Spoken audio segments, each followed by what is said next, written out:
रोज की तरह बादशाह अकबर दरबार में बैठकर अपनी प्रजा की समस्या सुन रहे थे। सभी लोग अपनी अपनी परेशानी लेकर बादशाह के सामने हाजिर हो रहे थे। तभी रामू और मोहन नाम के दो पड़ोसी अपनी समस्या लेकर दरबार में आए। इन दोनों की समस्या का जड़ था इन दोनों घरों के बीच मौजूद फलों से लबालब भरा आम का पेड़। मामला पेड़ के मालिकाना हक को लेकर था।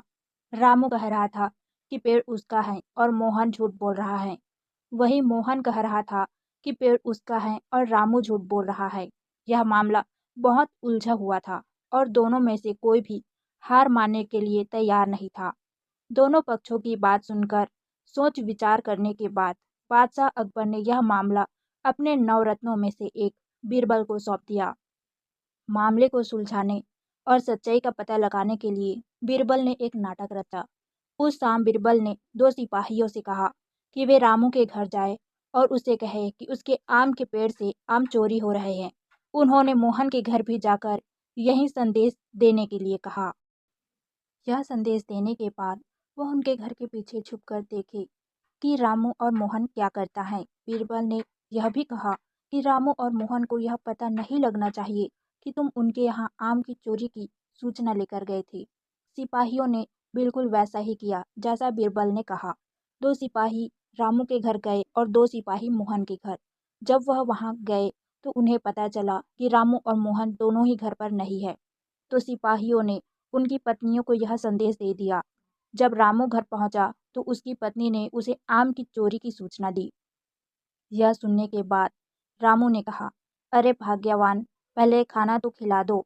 आम के चक्कर में अब क्या भूखा बैठा रहूं। और कौन सा वह पेड़ मेरा है। चोरी हो रही है तो होने दो, सुबह देखेंगे। यह कहकर वह आराम से बैठकर खाना खाने लगा। उधर मोहन घर आया और उसकी पत्नी ने उसे आम की चोरी के बारे में बताया तो वह दौड़कर पेड़ के पास गया। उसकी पत्नी ने पीछे से आवाज लगाई, अरे खाना तो खा लीजिए। खाना तो सुबह भी खा सकता हूँ, लेकिन आज आज अगर आम चोरी हो गए तो मेरे पूरे साल भर की मेहनत पर पानी फिर जाएगा। सिपाहियों ने दोनों घर के पास छिपकर यह सारा नजारा देखा और वापस दरबार आकर बीरबल को बताया। अगले दिन दोनों रामू और मोहन फिर से दरबार में हाजिर हुए। उन दोनों के सामने बीरबल ने बादशाह अकबर को कहा, जहाँ पना सारे समस्या का जड़ वह पेड़ है। क्यों ना हम वह पेड़ ही कटवा दे। ना रहेगा बांस, न बजेगी बांसुरी। बादशाह ने इस बारे में रामू और मोहन से पूछा कि आप दोनों का इस बारे में क्या ख्याल है। इस पर रामू ने कहा, जैसा बादशाह चाहेंगे वैसा ही होगा। फिर मोहन ने कहा, हुजूर, मैंने 7 वर्ष तक उस पेड़ को सींचा है। आप चाहे तो उसे रामू को दे दीजिए, लेकिन कृपा करके उसे कटवाए ना। मैं आपके आगे हाथ जोड़ता हूँ। दोनों की बातें सुनकर बादशाह अकबर ने बीरबल की तरफ देखा, फिर कहा, अब आपका क्या कहना है बीरबल। इसके बाद बीरबल ने बादशाह को बीती रात की किस्सा सुनाया और मुस्कुराते हुए कहा, हुजूर, पेड़ एक और मालिक दो, ऐसा कैसे हो सकता है। कल हुई घटना और आज की बातों के बाद यह साबित हो गया कि मोहन ही इस पेड़ का असली मालिक है और रामू झूठ बोल रहा है। यह सुनकर बादशाह ने बीरबल को शाबाशी दी। उन्होंने अपने हक के खातिर लड़ने के लिए मोहन को बधाई दी और झूठ बोलने और चोरी करने के लिए रामू को जेल में बंद करने का आदेश दिया। एक पेड़ और दो मालिक, इस कहानी से हमें यह सीख मिलती है कि परिश्रम किए बिना छल से किसी और की चीज चुराने का अंजाम बुरा होता है। एक शाम सभी जीव जंतु अपने घर लौट रहे थे। तभी बीरबल ने देखा एक मोटा सा आदमी शर्माता हुआ चुपचाप एक कोने में खड़ा है। बीरबल उसके निकट आता हुआ बोला, लगता है तुम कुछ कहना चाहते हो।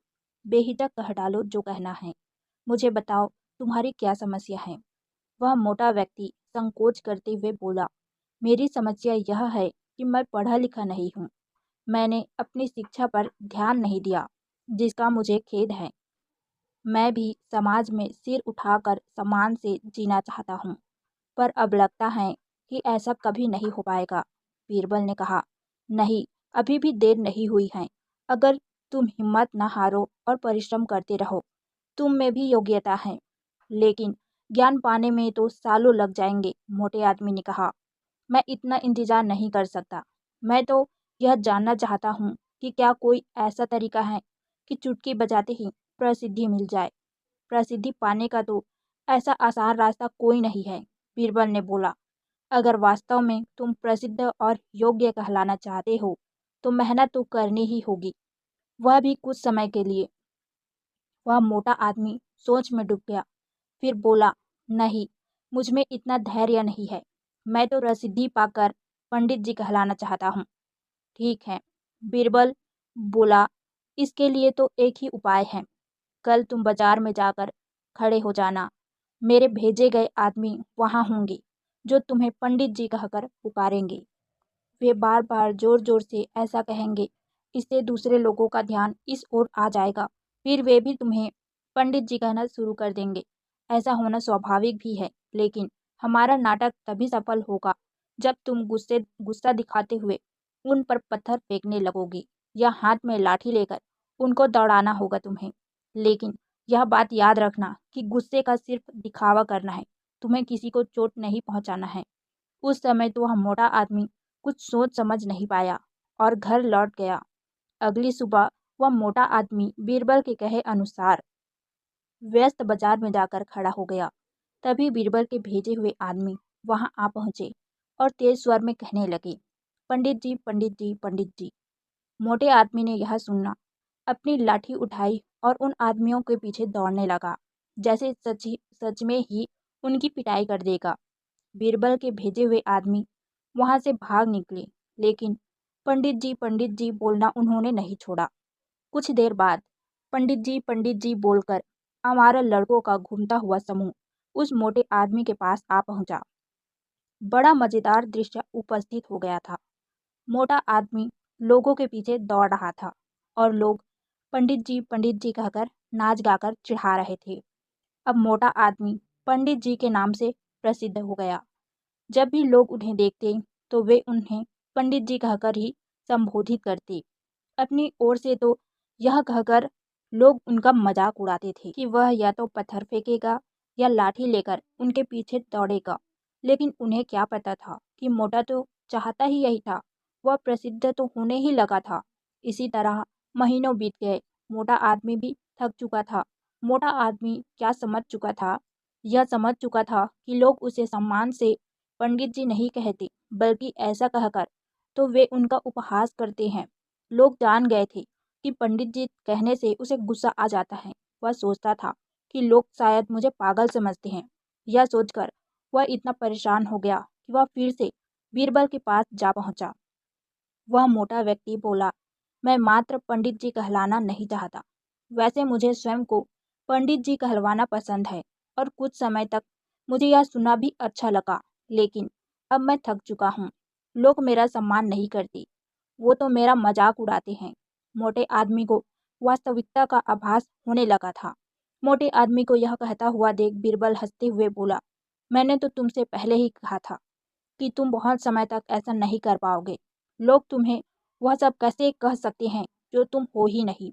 क्या तुम उन्हें मूर्ख समझते हो? जाओ, अब कुछ समय दूसरे शहर में जाकर बिताओ। जब लौटो तो उन लोगों को नज़रअंदाज कर देना जो तुम्हें पंडित जी कहकर पुकारे। एक अच्छे सभ्य व्यक्ति की तरह आचरण करना।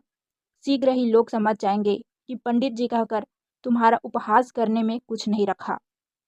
फिर वे ऐसा कहना छोड़ देंगे। मोटे आदमी ने बीरबल की बातों पर अमल किया।